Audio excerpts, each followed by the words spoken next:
Hello everyone, welcome to মেলা blogs.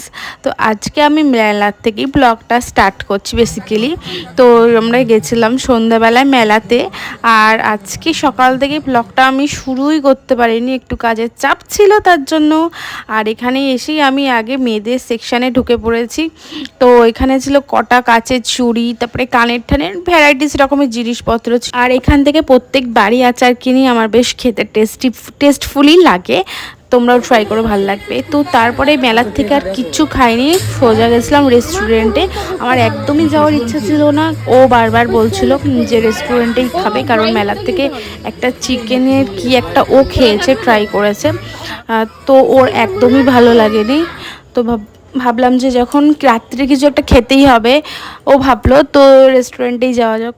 তো আমরা পাশে একটা রেস্টুরেন্ট ছিল, সেখানটায় গেছিলাম। আর সেখানটায় গিয়ে অনেকক্ষণ বসার পর তারপরে খাবার আসলো, আর ভালোই ভিড় ছিল। আর এখানে ছিল কি পপকর্ন চিকেন ক্রিস্পি বল না কি একটা ছিল, আমার ঠিক মনে নেই। তো যাই হোক, এটা বেশ টেস্টি ছিল খেতে। আমি ফার্স্ট টাইম এটা ট্রাই করলাম। আর এখানে তিনটে নানান ধরনের সস ছিল, আমরা জাস্ট টমেটো সসটাই আমি খেয়েছি। আর এখানে বিরিয়ানি চলে এসেছে, মেন কোর্স সেটাই চলে এসেছে। আর আমরা কি করেছিলাম মাটন বিরিয়ানি অর্ডার। তো আমরা বিরিয়ানি খেয়ে তারপরে বেরিয়ে পড়েছি। আর অনেকটাই টাইম লেগেছে খেতে, বাচ্চা নিয়ে গেলে। পাপান তো হাফ প্লেটও খায়নি, পুরোটাই নষ্ট করেছে। তারপরে আমরা খেয়ে দিয়ে বেরিয়ে পড়েছি। আর রাস্তায় ভীষণই ভিড় ছিল, কারোর সামনে তো মেলা যেহেতু হচ্ছিল, অনেকক্ষণ ভিড় থাকে এই দিকটা। আর আমাদের যেতে যেতে 10টা বেজে গেছে, মানে 1 ঘন্টা আমরা রেস্টুরেন্টে ছিলাম, 1 ঘন্টা 30 মিনিট মতন। অনেকটাই লেট হয়েছে, আর সেদিন একটু লেটই করছিল, জানি না কেন।